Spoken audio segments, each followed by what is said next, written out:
Hi friends, അസ്സലാമു അലൈക്കും. എല്ലാവർക്കും ഐഷ സ്ട്രീം വേൾഡിൻ്റെ പുതിയൊരു വീഡിയോയിലേക്ക് സ്വാഗതം. ഇന്ന് ഞാൻ വന്നിട്ടുള്ളത് ഒരു സൂപ്പർ ഫുഡ് എന്ന് പറയാൻ പറ്റുന്ന നവര അരിയും റാഗിയും കൊണ്ടുള്ള ഒരു ഇഡ്ലിയുടെ റെസിപ്പിയുമായിട്ടാണ്. ഇത് ഷുഗർ കുറയാനും കൊളസ്ട്രോൾ കുറയാനും വെയിറ്റ് കുറയാനും ഒക്കെ കഴിക്കാൻ പറ്റുന്ന നല്ലൊരു ബ്രേക്ക്ഫാസ്റ്റ് റെസിപ്പിയാണ്. ഇതിൻ്റെ കൂടെ തന്നെ ഞാനൊരു പീനട്ട് ചട്നി കൂടി റെഡിയാക്കി എടുക്കുന്നുണ്ട്. അപ്പോൾ നിങ്ങൾ ഡീറ്റെയിൽസ് ഒന്നും മിസ്സാവാതിരിക്കാൻ വേണ്ടിയിട്ട് വീഡിയോ സ്കിപ്പ് ചെയ്യാതെ മുഴുവനായിട്ടും കണ്ടു നോക്കൂ കേട്ടോ. ഇഡ്ഡലി ഉണ്ടാക്കാനായിട്ട് ഞാനിവിടെ 1 കപ്പ് റാഗിയാണ് എടുത്തിട്ടുള്ളത്. റാഗിയിൽ ധാരാളം calcium, fibre, protein, iron, zinc, phosphorus, folic acid, magnesium, selenium, vitamin C, vitamin E ഇവയൊക്കെ അടങ്ങിയിരിക്കുന്നത് കൊണ്ട് തന്നെ ഇത് ഭക്ഷണത്തിൽ ഉൾപ്പെടുത്തുന്നത് വളരെ നല്ലതാണ്. ഇത് നമ്മുടെ എല്ലിൻ്റെയും പല്ലിൻ്റെയും ആരോഗ്യത്തിനും ചർമ്മത്തിൽ ചുളിവുകൾ വരാതിരിക്കാനും രോഗപ്രതിരോധ ശേഷി കൂട്ടാനും ഡിപ്രഷൻ ഉള്ളവർക്കും ഉറക്കക്കുറവുള്ളവർക്ക് നല്ല ഉറക്കം കിട്ടാനും അതുപോലെ രക്തക്കുറവുള്ളവർക്ക് രക്തത്തിലെ ഹിമോഗ്ലോബിൻ്റെ അളവ് കൂട്ടാനും ചീത്ത കൊളസ്ട്രോൾ കുറക്കാനും ഒക്കെ റാഗി കഴിക്കുന്നത് വളരെ നല്ലതാണ്. പിന്നെ ഞാൻ ഇതിലേക്ക് 1/2 കപ്പ് നവര അരിയാണ് എടുത്തിട്ടുള്ളത്. നവര അരി അതായത് ചുവന്ന അരി കഴിച്ചാൽ രക്തത്തിലെ പഞ്ചസാരയുടെ അളവ് നിയന്ത്രിക്കാൻ സഹായിക്കും. ചുവന്ന അരി ഇൻസുലിൻ പ്രവർത്തനത്തെ നിയന്ത്രിക്കുന്നത് വഴി പ്രമേഹ സാധ്യത തടയുന്നു. പ്രമേഹമുള്ളവർ വെളുത്ത അരിയുടെ ചോറ് കഴിക്കുമ്പോൾ പ്രമേഹം കൂടും എന്നതിനാൽ വെളുത്ത അരിയുടെ ഭക്ഷണം ഒഴിവാക്കിയിട്ട് ചുവന്ന അരി കൊണ്ടുള്ള ഭക്ഷണം കഴിക്കുന്നതാണ് ഏറ്റവും നല്ലത്. പിന്നെ ഞാൻ ഇതിലേക്ക് 1/2 കപ്പ് ഉഴുന്നാണ് എടുത്തിട്ടുള്ളത്. ഈ ഉഴുന്ന് ഞാൻ അരിയുടെയും റാഗിയുടെയും പാത്രത്തിലല്ല വേറൊരു ബൗളിലാണ് കേട്ടോ കുതിർന്ന് കിട്ടാനായിട്ട് ഇട്ട് വെക്കുന്നത്. പിന്നെ ഞാൻ ഇതിലേക്ക് 1/2 ടീസ്പൂൺ ഉലുവയാണ് എടുത്തിട്ടുള്ളത്. ഉലുവയും ഷുഗർ കുറക്കാനായിട്ട് വളരെയധികം ഹെൽപ്പ് ചെയ്യുന്നുണ്ട്. റാഗിയിൽ ധാരാളം അഴുക്കും പൊടിയൊക്കെ ഉള്ളതിനാൽ ഇത് വെള്ളം തെളിയുന്നത് വരെ 5-6 വെള്ളത്തിൽ നന്നായിട്ട് തന്നെ കഴുകിയെടുക്കണം. റാഗിയും നവര അരിയും നമ്മുടെ ശരീരത്തിൻ്റെ പ്രതിരോധശേഷി കൂട്ടാൻ സഹായിക്കും. ഇതിൽ ധാരാളം നാരുകൾ അടങ്ങിയിരിക്കുന്നത് കൊണ്ട് തന്നെ ദഹനത്തെ എളുപ്പമാക്കുകയും അമിതവണ്ണം കുറയ്ക്കുകയും ചെയ്യുന്നു. നവര അരിയിൽ വൈറ്റമിൻ ബിയും സിങ്കും അയണും പ്രോട്ടീനും ഫൈബറും ഒക്കെ ഉണ്ട്. ഇതിൽ ഫൈബർ ധാരാളം ഉള്ളതുകൊണ്ട് ഇത് പെട്ടെന്ന് ദഹിക്കും. അപ്പോൾ ഇതെല്ലാ പ്രായക്കാർക്കും കഴിക്കാവുന്നതാണ്.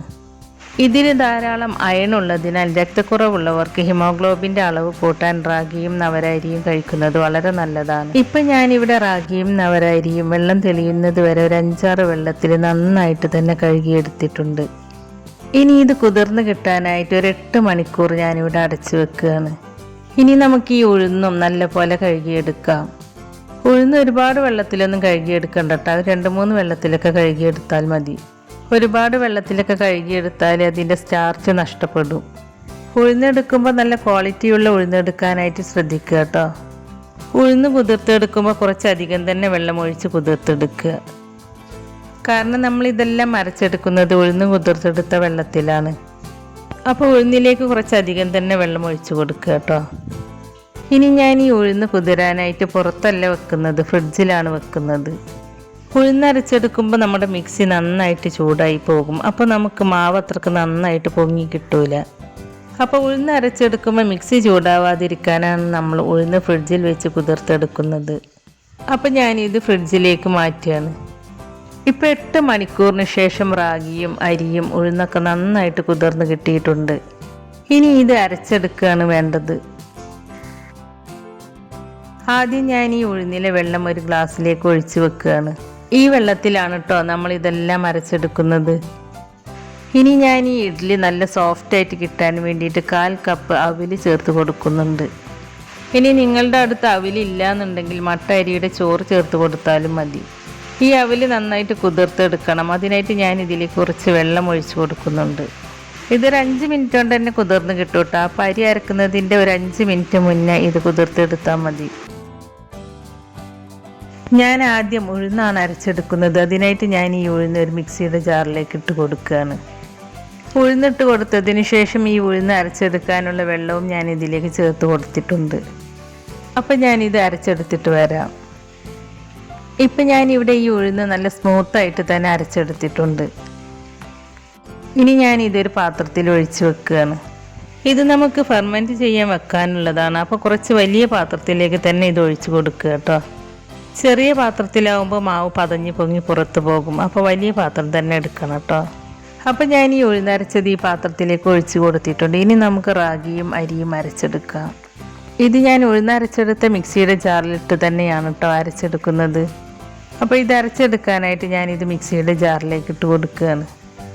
ഇത് 2 ബാച്ചായിട്ട് അരച്ചെടുക്കാനില്ലാത്തതുകൊണ്ട് ഞാനിത് മുഴുവനും ഈ മിക്സിയുടെ ജാറിലേക്ക് ഇട്ട് കൊടുക്കുകയാണ്. അതിനുശേഷം നമ്മൾ കുതിർത്തെടുത്ത അവിലും ഇതിലേക്ക് ചേർത്ത് കൊടുക്കുക. പിന്നെ നമ്മൾ ഉഴുന്ന് കുതിർത്തെടുത്ത വെള്ളം മാറ്റി വെച്ചില്ലേ, ആ വെള്ളം ഇത് അരച്ചെടുക്കാൻ ആവശ്യത്തിന് ഒഴിച്ചു കൊടുക്കുക. എന്നിട്ട് ഇതെല്ലാം നന്നായിട്ട് തന്നെ അരച്ചെടുക്കുക. ഇപ്പം ഞാനിത് നന്നായിട്ട് തന്നെ അരച്ചെടുത്തിട്ടുണ്ട്. ഈ ഒരു തിക്നെസ്സിലാണ് കേട്ടോ ഞാനിത് അരച്ചെടുത്തിട്ടുള്ളത്. ഇനി ഇത് നമ്മൾ ഉഴുന്ന് ഒഴിച്ചു കൊടുത്ത പാത്രത്തിലേക്ക് തന്നെ ഒഴിച്ചു കൊടുക്കുകയാണ്. അതിനുശേഷം ഈ മിക്സിയുടെ ജാറിലേക്ക് കുറച്ച് വെള്ളം ഒഴിച്ചു കൊടുത്ത് ഈ മിക്സിയുടെ ജാറൊന്ന് ചുറ്റിച്ചതിന് ശേഷം ആ വെള്ളവും ഈ മാവിലേക്ക് ഒഴിച്ചു കൊടുക്കുക. ഞാനിതിലേക്ക് ആവശ്യമായ ഉപ്പ് ഈ സമയത്ത് തന്നെ ചേർത്ത് കൊടുക്കുകയാണ് കേട്ടോ. ഉപ്പ് ചേർത്ത് കൊടുത്തതിന് ശേഷം നന്നായിട്ടൊന്ന് മിക്സ് ചെയ്തെടുക്കുക. നിങ്ങൾക്ക് വേണമെങ്കിൽ ഇത് കൈകൊണ്ട് നന്നായിട്ട് മിക്സ് ചെയ്തെടുക്കാവുന്നതാണ്. കൈകൊണ്ട് മിക്സ് ചെയ്തെടുക്കുമ്പോൾ മാവ് നന്നായിട്ട് പുളിച്ച് പതഞ്ഞ് പൊങ്ങി വരും. അപ്പോൾ ഇവിടെ ഉള്ളവർക്ക് മാവ് അത്ര പുളിക്കുന്നത് ഇഷ്ടമില്ലാത്തതുകൊണ്ടാണ് ഞാനിത് കൈകൊണ്ട് മിക്സ് ചെയ്തെടുക്കാതെ ഒരു തവി വെച്ച് മിക്സ് ചെയ്തെടുക്കുന്നത്. തവി കൊണ്ട് മാവ് ഇതുപോലെ നന്നായിട്ട് മിക്സ് ചെയ്തെടുത്താൽ അധികം പുളിപ്പൊന്നും ഇല്ലാതെ മാവ് നന്നായിട്ട് തന്നെ പൊങ്ങിക്കിട്ടും. റാഗിയുടെ ഉമിയൊന്നും കളയാതെ ആ ഉമിയോട് കൂടി കഴിക്കുന്നതാണ് ഏറ്റവും നല്ലത്. റാഗിയുടെ തൊലിയിൽ അടങ്ങിയിരിക്കുന്ന നാരിൻ്റെ അളവ് അരി, ഗോതമ്പ് എന്നിവയേക്കാൾ വളരെയധികമാണ്. അതുകൊണ്ട് തന്നെ രക്തത്തിലുള്ള ഗ്ലൂക്കോസിൻ്റെ അളവ് ക്രമീകരിക്കാൻ റാഗി സഹായിക്കും. അതുപോലെ റാഗി എപ്പോഴും സ്പ്രൗട്ട് രൂപത്തിൽ, അതായത് മുളപ്പിച്ച് കഴിക്കുന്നതാണ് ഏറ്റവും നല്ലത്. റാഗിയിൽ ഫൈറ്റിക് ആസിഡ് അടങ്ങിയിട്ടുണ്ട്. ഈ ഫൈറ്റിക് ആസിഡ് റാഗിയിലുള്ള മറ്റ് പോഷകങ്ങളെ ശരീരത്തിലേക്ക് ആഗിരണം ചെയ്യുന്നത് തടയുന്ന ഒന്നാണ്. ഈ ഫൈറ്റിക് ആസിഡ് കുറക്കണമെന്നുണ്ടെങ്കിൽ ഒന്നില്ലെങ്കിൽ റാഗി മുളപ്പിച്ചിട്ട് വേണം യൂസ് ചെയ്യാൻ, അതുമല്ലെങ്കിൽ റാഗി റോസ്റ്റ് ചെയ്തിട്ട് വേണം പൊടിപ്പിക്കാനായിട്ട്. പിന്നെ ഫൈറ്റിക് ആസിഡ് കുറക്കാനുള്ള ബെസ്റ്റ് ആയിട്ടുള്ള വഴി എന്ന് പറയുന്നത് ഫെർമെൻറ്റേഷനാണ്. അപ്പോൾ റാഗി ഇതുപോലെ അരച്ച് ഫെർമെൻറ്റ് ചെയ്ത് ഇഡ്ഡലി, ദോശ, വെള്ളയപ്പം ഇതൊക്കെ ഉണ്ടാക്കി കഴിക്കാവുന്നതാണ്. ഇങ്ങനെ ചെയ്തു കഴിഞ്ഞാൽ ഫൈറ്റിക് ആസിഡിൻ്റെ ലെവൽ കുറയുകയും ഇതുമൂലം റാഗിയിൽ അടങ്ങിയിരിക്കുന്ന പോഷകങ്ങളൊക്കെ നമ്മുടെ ശരീരത്തിലേക്ക് നല്ല രീതിയിൽ തന്നെ വലിച്ചെടുക്കാനായിട്ട് സാധിക്കുന്നതാണ്. അപ്പോൾ ഞാനിവിടെ ഈ മാവ് ഒരു 10 മിനിറ്റ് നേരം നന്നായിട്ട് ഇളക്കി മിക്സ് ചെയ്തെടുത്തിട്ടുണ്ട്. അപ്പോൾ ഈ ഒരു കൺസിസ്റ്റൻസിയിലാണ് കേട്ടോ ഞാനിത് അരച്ചെടുത്തിട്ടുള്ളത്. ഇനി ഞാനിത് ഫെർമെൻറ്റ് ചെയ്യാനായിട്ട് വെക്കുകയാണ്. ഒരു 8 മണിക്കൂറൊക്കെ ആകുമ്പോഴേക്കും ഇത് നന്നായിട്ട് പുളിച്ച് പൊങ്ങി വരും. ഞാനിത് ഓവർനൈറ്റാണ് കേട്ടോ വെക്കുന്നത്. ഇപ്പോൾ പിറ്റേ ദിവസം രാവിലെ ആയിട്ടുണ്ട്. ഇനി നമുക്കിത് തുറന്ന് നോക്കാം. ഇപ്പോൾ കണ്ട മാവ് നന്നായിട്ട് പുളിച്ച് പൊങ്ങി ഡബിൾ സൈസായിട്ട് വന്നിട്ടുണ്ട്. ഇതിൽ ഫൈബർ ധാരാളം അടങ്ങിയിട്ടുള്ളത് കൊണ്ട് ഡൈജഷൻ പ്രോബ്ലം ഉള്ളവർക്കൊക്കെ റാഗിയും നവരരിയും ഒക്കെ കഴിക്കുന്നത് വളരെ നല്ലതാണ്. അതുപോലെ റാഗിയും നവരരിയും പോഷക ഗുണങ്ങളാൽ സമൃദ്ധമായതുകൊണ്ട് വാർദ്ധക്യകാല രോഗങ്ങളെ ചെറുക്കുന്നു. മാത്രവുമല്ല യൗവനം നിലനിർത്താനും ഉന്മേഷത്തോടു കൂടിയിരിക്കാനും ഇത് കഴിക്കുന്നത് വളരെ നല്ലതാണ്. ഇതിൽ ആൻറ്റി ഓക്സിഡൻസ് ധാരാളമായി അടങ്ങിയത് കൊണ്ട് ബ്ലഡ് സർക്കുലേഷൻ ഇംപ്രൂവ് ആകാനും സഹായിക്കുന്നു. അപ്പം ഞാൻ ഈ മാവൊന്ന് മിക്സ് ചെയ്തെടുത്തിട്ടുണ്ട്. ഇനി നമുക്ക് ഇഡ്ഡലി ഉണ്ടാക്കി തുടങ്ങാം. ഇഡ്ഡലി ഉണ്ടാക്കാനായിട്ട് ഞാനിവിടെ ഇഡ്ഡലി തട്ട് എടുത്ത് വെച്ചിട്ടുണ്ട്. ഇഡ്ഡലി പെട്ടെന്ന് ഇളകി കിട്ടാനായിട്ട് ഞാൻ ഈ തട്ടിലേക്ക് കുറച്ച് ഓയിൽ സ്പ്രെഡ് ചെയ്ത് കൊടുക്കുന്നുണ്ട്. ഞാനിത് സ്റ്റീം ചെയ്തെടുക്കാനായിട്ട് ഇഡ്ഡലി ചെമ്പിൽ കുറച്ച് വെള്ളം അടുപ്പത്ത് വെച്ചിട്ടുണ്ടായിരുന്നു. ഇപ്പോൾ ഈ വെള്ളം നന്നായിട്ട് തിളച്ച് വന്നിട്ടുണ്ട്. ഇനി ഇതിൻ്റെ മുകളിലേക്ക് ഇഡ്ഡലി തട്ട് വെച്ച് കൊടുക്കാം. അതിനുശേഷം മാവ് ഈ കുഴികളിലേക്ക് ഒഴിച്ചു കൊടുക്കുക.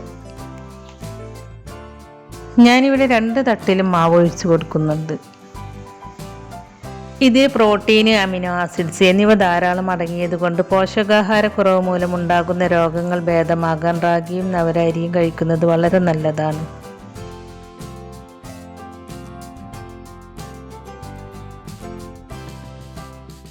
മാവ് ഒഴിച്ചു കൊടുത്തതിന് ശേഷം ഒരു 10 മിനിറ്റ് ഇത് സ്റ്റീം ചെയ്തെടുക്കുക.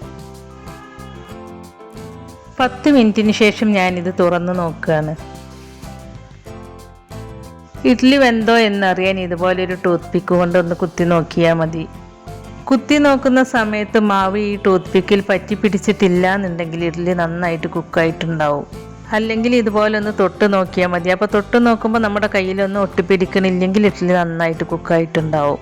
കുക്കായിട്ടില്ലെങ്കിൽ 2-3 മിനിറ്റും കൂടി അടച്ചു വെച്ചാൽ മതി. അപ്പോൾ നമ്മുടെ ഇഡ്ഡലി നന്നായിട്ട് കുക്കായിട്ടുണ്ട്. അപ്പോൾ ഞാൻ ഈ 2 തട്ടും പുറത്തേക്ക് എടുത്ത് വെക്കുകയാണ്. ഇനി ഇത് നന്നായിട്ട് ചൂടാറിയിട്ട് വരട്ടെ. അതിനുശേഷം നമുക്ക് ഈ മോൾഡിൽ നിന്നും ഇഡ്ഡലി ഇളക്കിയെടുക്കാം. ഇഡ്ഡലി ഈ പാത്രത്തിൽ നിന്നും പെട്ടെന്ന് ഇളകി വരാനായിട്ട് ഈ ഇഡ്ഡലി പാത്രത്തിൻ്റെ പുറകുവശം പിടിച്ചിട്ട് ടാപ്പ് വാട്ടറിൻ്റെ ചുവട്ടിൽ കാണിച്ചാൽ മതി. അതല്ലെങ്കിൽ കുറച്ച് വെള്ളം ഇതുപോലെ കുടഞ്ഞു കൊടുത്താൽ മതി. ഇങ്ങനെ ചെയ്താലും ഇഡ്ഡലി പെട്ടെന്ന് പാത്രത്തിൽ നിന്നും ഇളകി കിട്ടും. ഞാൻ ഇതിനു മുമ്പ് അപ്ലോഡ് ചെയ്ത റാഗിയുടെ റെസിപ്പിയുടെ കമൻറ്റ് ബോക്സിൽ ഇത് ഗർഭിണികൾക്കും കഴിക്കാമോ എന്ന് ചിലർ ചോദിച്ചിട്ടുണ്ടായിരുന്നു. റാഗി ഗർഭിണികൾക്കും കഴിക്കാവുന്നതാണ്. ഇത് ഗർഭിണിയുടെ ആരോഗ്യത്തിനും കുഞ്ഞിൻ്റെ വളർച്ചയ്ക്കും വളരെയേറെ സഹായിക്കുന്ന ഒന്നാണ്. ഗർഭകാലത്തിൻ്റെ ആദ്യത്തെ 3 മാസങ്ങളിൽ റാഗി കഴിക്കുന്നത് വളരെ നല്ലതാണ്. ഇതിൽ ധാരാളം calcium, iron, zinc, folic acid ഇവയൊക്കെ അടങ്ങിയത് കൊണ്ട് തന്നെ ഇത് കഴിക്കുന്നത് വളരെ നല്ലതാണ്. പാല് കഴിഞ്ഞാൽ ഏറ്റവും കൂടുതൽ കാൽസ്യം അടങ്ങിയിരിക്കുന്നത് റാഗിയിലാണ്.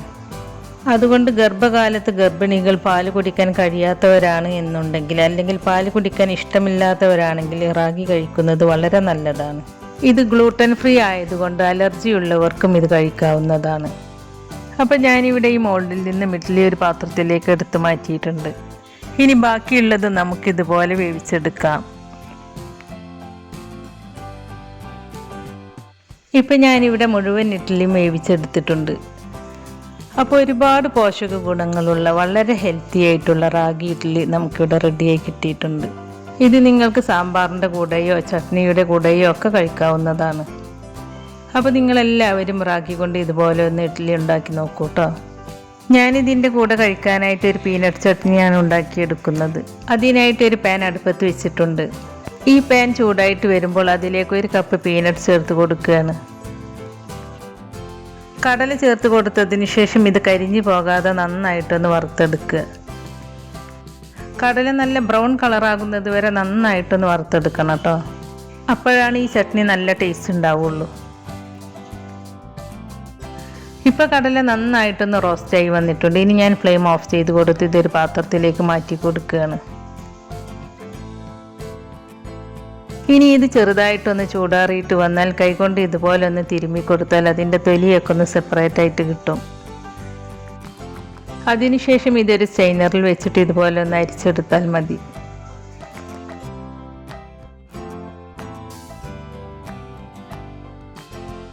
ഇപ്പോൾ കണ്ടോ, ഈ കടലയുടെ തൊലിയൊക്കെ നന്നായിട്ട് പോയി കിട്ടിയിട്ടുണ്ട്.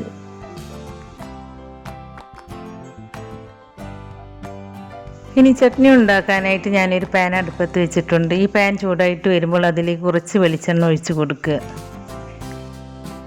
പാൻ ചൂടായിട്ട് വരുമ്പോൾ അതിലേക്ക് കുറച്ച് കുഞ്ഞുള്ളിയും 5-6 വെളുത്തുള്ളിയും ചേർത്ത് കൊടുക്കുന്നുണ്ട്. അതിനുശേഷം ഇത് രണ്ടും എണ്ണയിലിട്ടൊന്ന് വഴറ്റിയെടുക്കുക. ഇത് രണ്ടും ചെറുതായിട്ടൊന്ന് വഴന്നു വന്നാൽ പിന്നെ ഇതിലേക്ക് 2 ടീസ്പൂൺ ഉഴുന്ന് ചേർത്ത് കൊടുക്കുക. ഉഴുന്ന് ചേർത്ത് കൊടുത്തതിന് ശേഷം ഈ ഉഴുന്ന് നന്നായിട്ടൊന്ന് റോസ്റ്റ് ചെയ്തെടുക്കുക. ഉഴുന്ന് റോസ്റ്റായി വന്നാൽ നമ്മൾ വറുത്ത് വെച്ച കടല ചേർത്ത് കൊടുക്കുക. കടല നമ്മൾ നന്നായിട്ടൊന്ന് വറുത്തെടുത്തതാണ്, എന്നാലും ഈ എണ്ണയിലിട്ട് ഞാൻ ഇതൊന്നുകൂടി റോസ്റ്റ് ചെയ്തെടുക്കുന്നുണ്ട്. കടല ഒരുപാട് നേരം ഒന്ന് റോസ്റ്റ് ചെയ്യേണ്ട, എല്ലാം കൂടി ഒന്ന് മിക്സ് ആവുന്നത് വരെ ഒന്ന് റോസ്റ്റ് ചെയ്തെടുത്താൽ മതി. ഇനി ഞാൻ ഇതിലേക്ക് 1 ടേബിൾ സ്പൂൺ കശ്മീരി മുളക് പൊടിയാണ് ചേർത്ത് കൊടുക്കുന്നത്. മുളക് പൊടി ചേർത്ത് കൊടുത്തതിന് ശേഷം അതിൻ്റെ ആ റോ ടേസ്റ്റ് പോകുന്നത് വരെ ഒന്ന് മിക്സ് ചെയ്തെടുക്കുക. ഇപ്പോൾ ഈ മുളക് പൊടിയുടെ റോ ടേസ്റ്റൊക്കെ ഒന്ന് മാറിയിട്ടുണ്ട്. ഇനി ഞാൻ ഫ്ലെയിം ഓഫ് ചെയ്ത് കൊടുക്കുകയാണ്. ഇനി ഇതൊരു മിക്സിയുടെ ജാറിലിട്ട് അരച്ചെടുക്കുകയാണ് വേണ്ടത്. അതിനായിട്ട് ഞാൻ ഇതൊരു മിക്സിയുടെ ജാറിലേക്ക് ഇട്ട് കൊടുക്കുന്നുണ്ട്. ആദ്യം ഞാൻ ഇത് വെള്ളമൊന്നും ചേർക്കാതെ ഒന്ന് പൊടിച്ചെടുക്കുകയാണ്. ഇപ്പം ഞാൻ ഇതുപോലെ ഒന്ന് പൊടിച്ചെടുത്തിട്ടുണ്ട്. ഇനി ഞാൻ ഇതിലേക്ക് കുറച്ച് വെള്ളം ഒഴിച്ച് കൊടുത്തിട്ട് നന്നായിട്ടൊന്ന് അരച്ചെടുക്കുകയാണ്. അപ്പോൾ വെള്ളം ഒഴിച്ച് കൊടുക്കുമ്പോൾ ആദ്യം തന്നെ ഒന്നായിട്ട് അങ്ങോട്ട് ഒഴിച്ച് കൊടുക്കരുത് കേട്ടോ. കുറേശ്ശെ വെള്ളം ഒഴിച്ചിട്ട് അരച്ചെടുത്താൽ മതി.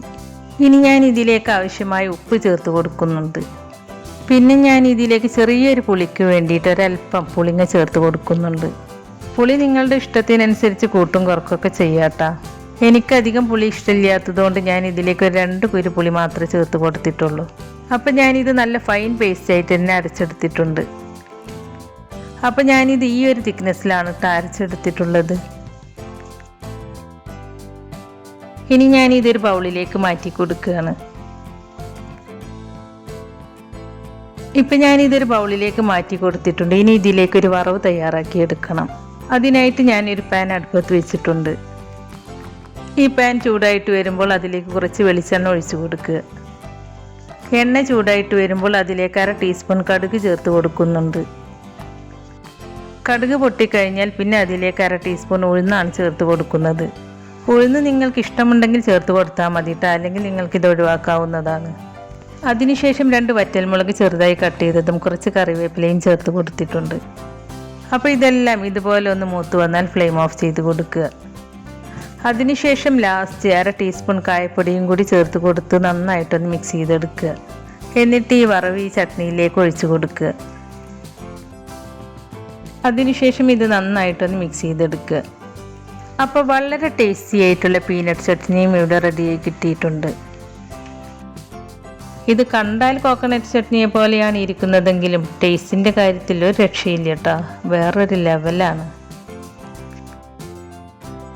അപ്പോൾ വളരെ ഹെൽത്തിയും നല്ല ടേസ്റ്റിയുമായിട്ടുള്ള റാഗി ഇഡ്ഡലിയും പീനട്ട് ചട്നിയും ഇവിടെ റെഡി ആയിട്ടുണ്ട്. ഇനി ഞാനിത് സെർവ് ചെയ്യുകയാണ്. ഈ ഇഡ്ഡലി നല്ല സ്പോഞ്ച് പോലെ നല്ല സോഫ്റ്റായിട്ട് തന്നെയാണ് കിട്ടിയിട്ടുള്ളത്.